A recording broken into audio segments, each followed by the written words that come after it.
La sonnerie stridente marqua la fin d'une autre journée épuisante à l'école primaire Jean Jaurès, nichée au cœur d'une banlieue parisienne où les barres d'immeubles grises semblaient toucher un ciel tout aussi terne.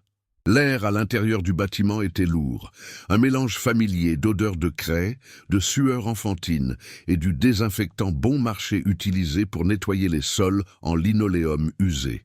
C était un univers de brouhaha incessant, de ressources limitées et de défis constants, un champ de bataille quotidien où la passion des enseignants se heurtait sans cesse au manque de moyens. Pour les professeurs comme pour les élèves, chaque fin de journée était un petit triomphe, un soulagement mêlé d'épuisement qui s'installait lentement, tandis que le silence commençait à peine à reconquérir les couloirs et les salles de classe vidées de leur énergie débordante. Au milieu de ce chaos qui s'apaisait enfin, Amélie rangeait méthodiquement les cahiers sur son bureau. Son visage, encadré par des cheveux châtains simplement attachés, était empreint d'une fatigue que même son jeune âge ne parvenait plus à dissimuler. Ses vêtements, un jean et un pull simple, témoignaient d'un budget serré, mais sa posture droite et ses gestes précis révélaient une compétence et une détermination sans faille. Durant toute la journée, elle avait été une encre pour ses 28 élèves, naviguant entre les crises de larmes, les difficultés d'apprentissage et les éclats de rire. Elle était une forteresse de patience et de bienveillance dans un environnement qui en manquait cruellement. Pourtant, sous cette façade solide, elle se sentait fragile, usée par le poids écrasant de ses responsabilités à l'école comme à la maison. Alors qu'elle s'apprêtait à quitter la salle, une silhouette se dessina dans l'encadrement de la porte, bloquant la lumière déclinante du couloir. C était Madame Dubois, la directrice, une femme dont le visage semblait figé dans une expression de mécontentement perpétuel. Elle ne prit pas la peine de la convier dans son bureau, ni même de baisser la voix. Plantée là, les bras croisés, elle lança d'un ton sec qui résonna dans le silence naissant « Mademoiselle Girard, j'aimerais que l'on parle de votre manque de ponctualité. » Quelques collègues qui passaient ralentirent le pas, tendant l'oreille. Amélie sentit son cœur se serrer. Il s'agissait des 5 minutes de retard de ce matin, dû à une panne du RER. Un incident pour lequel LS était déjà excusée. Mais la directrice N n'était pas là pour écouter des excuses. Les mots qui suivirent furent plus durs, plus humiliants. Devant les regards curieux, Madame Dubois ne parla pas d'un simple retard, mais d'un manque de professionnalisme et d'un mauvais exemple pour les enfants. Chaque phrase était une pierre jetée avec une précision cruelle, visant à l'atteindre là où elle était la plus vulnérable. Son dévouement. Amélie resta figée, le sac sur elle, épaule, incapable de formuler une défense. Le sang lui montait aux joues, une chaleur de honte et de colère impuissante. Elle encaissa les reproches en silence, sa seule défense étant la dignité de ne pas s'effondrer. La directrice tourna les talons, la laissant seule dans le couloir, le poids de l'injustice pesant lourdement sur ses épaules. C'est dans ces moments de profonde solitude qu'on mesure la violence du mépris. Si cette histoire vous touche, abonnez-vous pour ne pas manquer la suite et nous aider à continuer de partager des récits qui comptent. En rentrant chez elle, le poids de l'humiliation pesait encore sur ses épaules. Mais dès qu'elle franchit le seuil de son petit appartement, l'atmosphère changea. Le logement était modeste, niché au 4e étage d'un immeuble de la banlieue, avec des meubles chinés et des murs ornés des dessins colorés de son neveu. Pourtant, chaque recoin respirait la propreté, l'ordre et une chaleur que l'école ne connaîtrait jamais. C était son sanctuaire, un refuge précaire contre la dureté du monde extérieur. L'odeur réconfortante d'un goûter préparé à l'avance flottait dans l'air. Une petite attention qu'elle s'assurait de toujours laisser pour Hugo. Le contraste entre la froideur méprisante du couloir de l'école et la tendresse silencieuse de son foyer était saisissant, une frontière invisible entre son rôle public de professeur et son identité profonde de gardienne d'une petite flamme d'innocence. Hugo était assis à la petite table de la cuisine, terminant ses devoirs. À 8 ans, il possédait une maturité bien au-delà de son âge, ses grands yeux expressifs semblant tout comprendre sans qu'on ait besoin de lui parler. Il leva la tête, son regard balayant le visage de sa tante avec une acuité désarmante. Il perçut immédiatement la tension dans sa mâchoire, la fatigue plus profonde que d'habitude dans ses traits. « Ça va, Tata ?» demanda-t-il, sa petite voix empreinte d'une sincère inquiétude. Amélie força un sourire, déposant un baiser sur son front. « Oui, mon trésor, juste une longue journée. » Elle s'efforçait de lui construire un monde où les adultes étaient justes et le travail gratifiant, un mensonge bienveillant pour le protéger de la réalité qu'elle affrontait chaque jour. Une réalité où la compétence et le dévouement étaient si souvent accueillis par l'indifférence ou le mépris. Elle était devenue sa tutrice légale 3 ans plus tôt, après l'accident de voiture qui avait emporté sa sœur et son beau-frère. Du jour au lendemain, sa vie d'étudiante insouciante S était transformée en un combat quotidien pour la survie. Elle avait dû jongler entre la fin de ses études pour devenir enseignante et le rôle de mère de substitution, apprenant sur le tas à consoler des cauchemars, à gérer les finances d'un foyer et à porter le poids d'un deuil qui ne la quittait jamais vraiment. Son salaire de 1 900 € net suffisait à peine à couvrir le loyer, les factures et les besoins d'un enfant en pleine croissance. Chaque dépense imprévue était une source d'angoisse. Elle portait cette responsabilité comme une armure, cachant ses propres peurs et sa solitude profonde pour que Hugo se sente en sécurité, aimé et protégé par-dessus tout. Leur routine était leur bouée de sauvetage. Les soirs se ressemblaient, rythmés par les devoirs, un dîner simple fait de pâtes ou de gratin, puis l'instant sacré de l'histoire avant de dormir. Amélie s'asseyait sur le bord du lit de Hugo, sa voix douce tissant des récits de mondes magiques et de héros courageux, une évasion bienvenue pour eux deux. Était dans ces moments de calme que son épuisement menaçait de la submerger. Elle se sentait souvent comme une funambule avançant sur un fil, terrorisée à l'idée de trébucher et de les faire tomber tous les deux. Pourtant, le simple fait de voir le visage apaisé de son neveu, endormi et confiant, lui donnait la force de se relever chaque matin et de recommencer, de se battre encore un peu plus, pour lui. Ce samedi-là, le soleil inondait le grand parc public, une rare parenthèse de légèreté dans leur quotidien millimétré. Hugo, fou de joie, courait dans l'herbe, son cerf-volant coloré dansant dans le ciel comme un oiseau de papier. Thé était un cadeau d'anniversaire qu'elle avait mis des mois à pouvoir lui offrir. Pendant un instant, Amélie se permit de respirer, de savourer la simplicité de ce bonheur. Mais une rafale de vent plus forte que les autres envoya brusquement le cerf-volant s'emmêler dans les branches les plus hautes d'un platane. Le rire de Hugo se mua en un cri de désespoir. Amélie sentit son cœur se serrer. Elle essaya de secouer les branches, de lancer un bâton, mais l'objet restait inaccessible. Elle se sentit impuissante, cette frustration banale faisant écho à toutes les batailles plus grandes qu'elle ne parvenait pas à gagner. C'est alors qu'un homme s'approcha. Il était grand, vêtu d'une manière élégante, mais décontractée, et son visage affichait une expression bienveillante. « Un problème avec le commandant de bord ?» demanda-t-il d'une voix calme, un léger sourire aux lèvres. Amélie, méfiante par nature, se prépara à décliner poliment toute aide. Mais l'homme ne s'adressait pas à elle. Il parlait à Hugo, se mettant à sa hauteur. Il examina la situation avec un sérieux théâtral, comme s'il s'agissait d'une mission de la plus haute importance.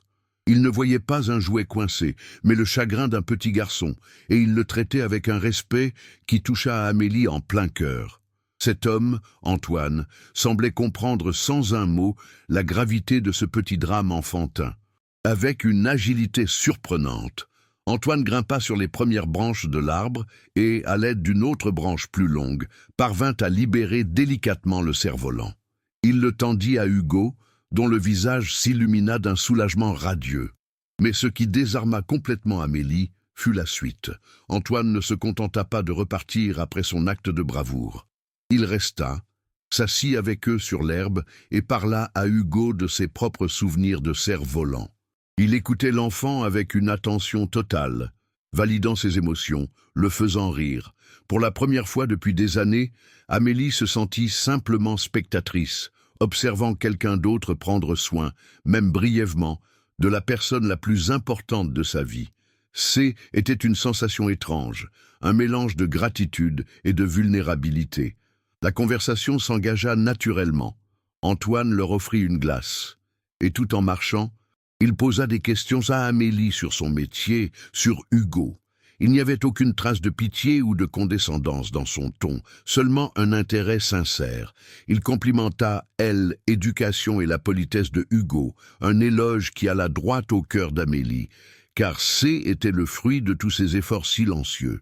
Hugo, habituellement timide avec les inconnus, était visiblement attaché à cet homme gentil qui semblait le comprendre. En se quittant, Antoine se tourna vers Amélie. « J'ai beaucoup apprécié ce moment. Seriez-vous d'accord pour que l'on se revoie le week-end prochain, peut-être pour une promenade au bois de Vincennes ?» L'invitation était simple, directe, et laissa Amélie sans voix. Son premier réflexe fut de refuser. Une barrière invisible se dressa immédiatement en elle, construite par des années de déception et de solitude. Qu'est-ce qu'un homme comme lui, qui semblait si à l'aise, si sûr de lui, pourrait bien trouver à une femme comme elle, une simple institutrice de banlieue dont la vie était un enchevêtrement de dettes et de responsabilités? La peur du jugement, de la pitié, ou pire, de être une simple distraction passagère, la paralysait. Elle se sentait socialement inférieure, indigne d'une telle attention. Elle avait appris à se protéger en n'attendant rien de personne. Et cette invitation menaçait de fissurer l'épaisse muraille qu'elle avait mis tant de temps à construire autour de son cœur et de celui de Hugo. Le lundi, à l'école, l'hostilité était palpable. Les quelques collègues qui avaient assisté à son humiliation par Madame Dubois la regardaient désormais avec un mélange de pitié et de médisance. Les chuchotements cessaient à son passage. Les sourires devenaient forcés.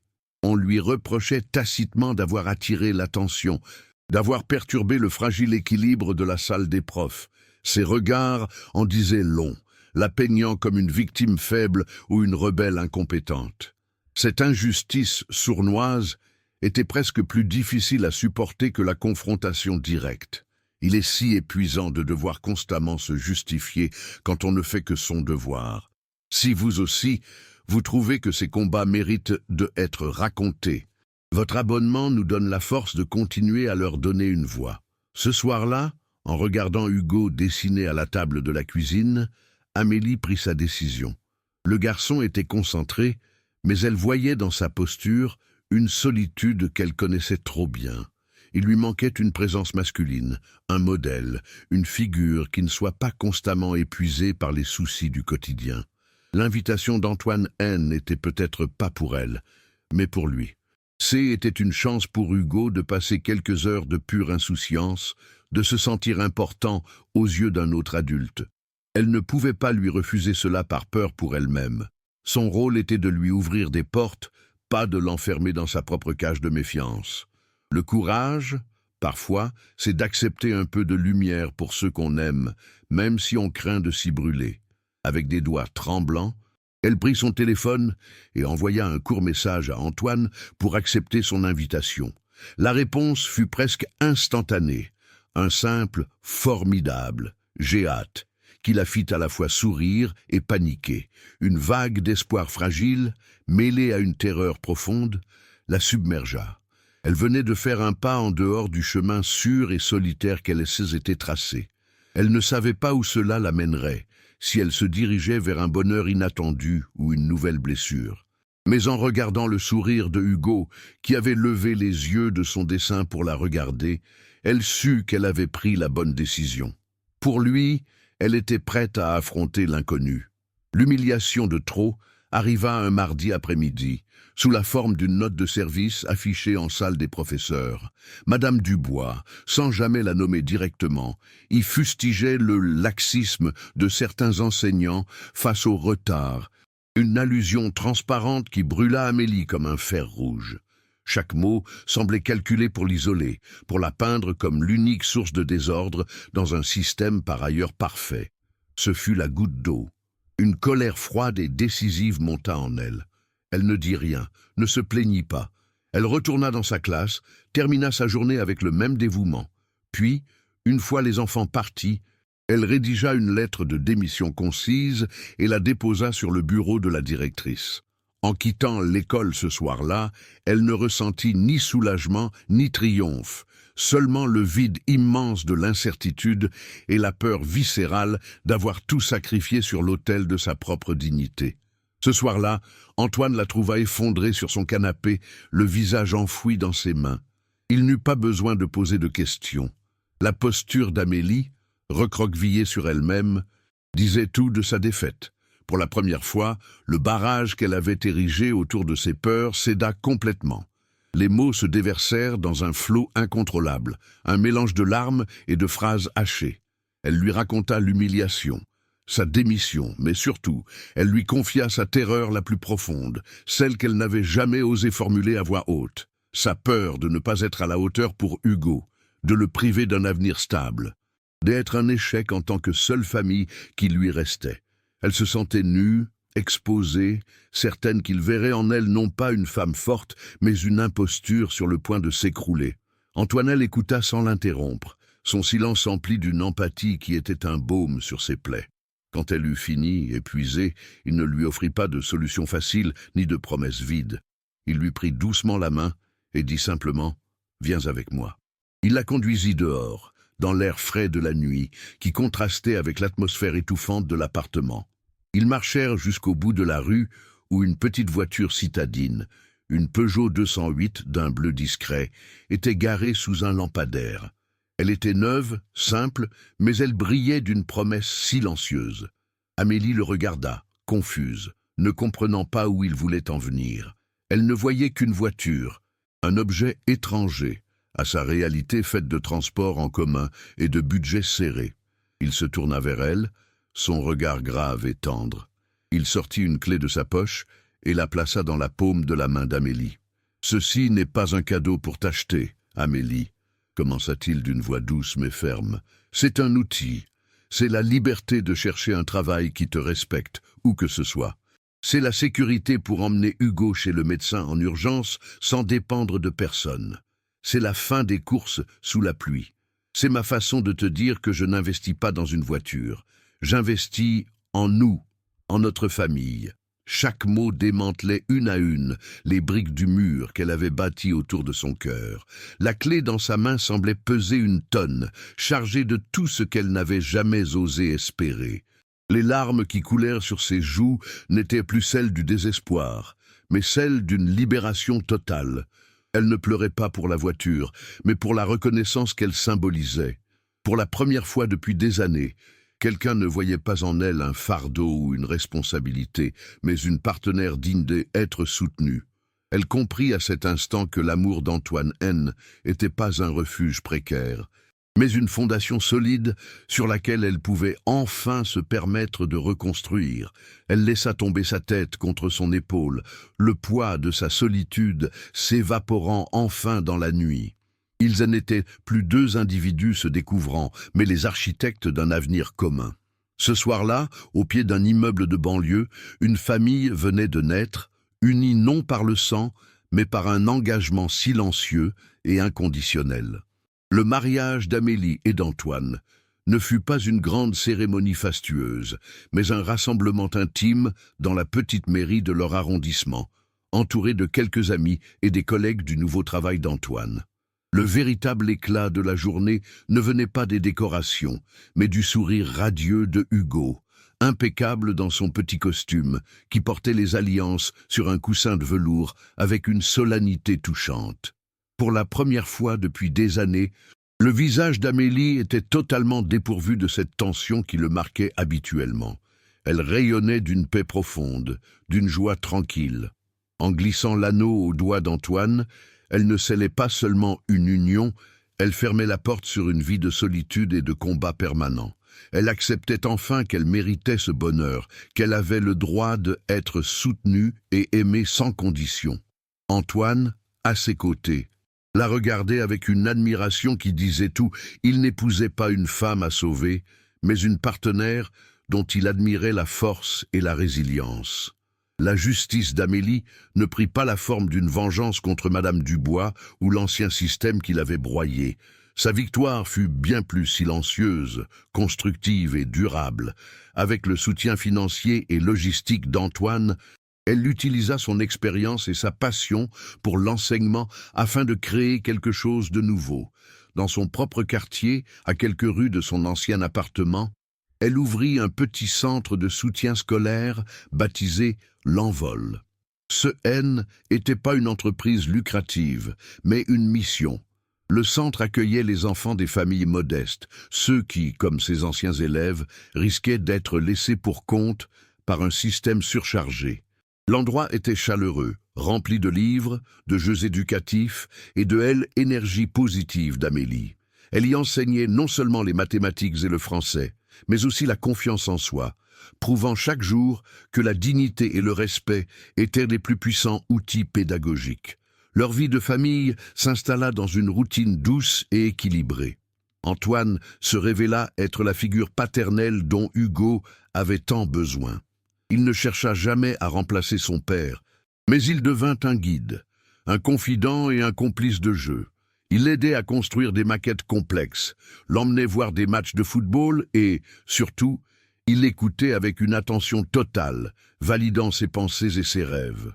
Pour Amélie, voir cette relation s'épanouir était un baume sur les cicatrices de son passé. Elle n'était plus seule à porter le fardeau de l'avenir de son neveu. Elle avait un partenaire qui partageait non seulement les responsabilités, mais aussi les joies. Lentement, elle apprit à déléguer, à se reposer, à prendre du temps pour elle. Antoine, de son côté, découvrait une richesse qu'aucun de ses succès professionnels ne lui avait jamais apportée, celle d'un foyer bâti sur l'amour, le partage et un but commun. Leur histoire naine n'était pas un conte de fées, mais le témoignage puissant que la bonté pouvait être une force de transformation. Le centre de soutien scolaire d'Amélie devint un pilier de la communauté, un petit phare d'espoir dans un quartier qui en manquait souvent. Antoine, inspiré par sa femme, s'impliqua davantage dans des projets locaux, découvrant que le véritable investissement N n'était pas dans les actions en bourse, mais dans le capital humain. Hugo grandissait, devenant un jeune garçon équilibré et généreux, portant en lui le meilleur de ceux qui l'aimaient. Ils avaient construit leur famille, non sur les ruines d'un passé douloureux, mais sur les fondations solides du respect mutuel et d'un engagement inconditionnel. Des récits comme le leur nous rappellent que même dans l'adversité, la dignité peut tracer un chemin vers la lumière. C'est pour continuer à donner une voix à ces combats silencieux que votre abonnement est essentiel. Il nous aide à faire vivre ces histoires qui nous inspirent tous.